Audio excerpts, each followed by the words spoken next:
Une fois encore, Amnesty International dénonce la passivité de l'Europe face aux migrants qui périssent en Méditerranée, une passivité coupable.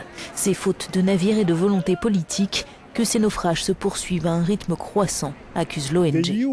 L'Union européenne contribue certainement au bilan sans cesse plus lourd des morts en mer parce qu'elle ferme ses frontières terrestres, en particulier dans le sud-est de l'Europe.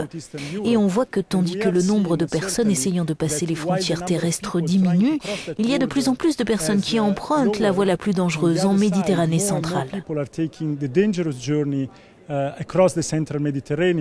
Dans son rapport, Amnesty International estime que plus de 2500 personnes ont péri durant les 9 premiers mois de l'année noyées en Méditerranée. Les eurodéputés qui auditionnaient ce mardi le prochain commissaire en charge de la migration ont donc réclamé des réponses concrètes.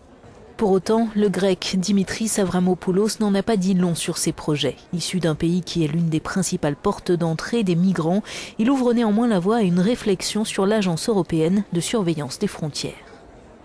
La sécurité ne doit pas nous conduire à transformer l'Europe en forteresse.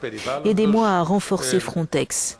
Quant au rôle de Frontex, qui sert seulement à sécuriser les frontières et pas à rechercher et secourir les personnes en détresse, c'est quelque chose que nous devons examiner.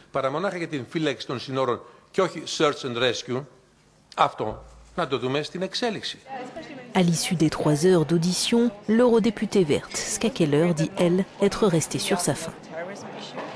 Il était très général sur certains points. Je peux le comprendre parce que c'est nouveau pour lui, il ne peut pas répondre sur chaque détail, mais j'aurais aimé savoir ce qu'il prévoit de faire plus concrètement. Et la réponse a grosso modo été qu'il ne voulait pas lancer de nouvelles réformes, mais appliquer ce qui existe.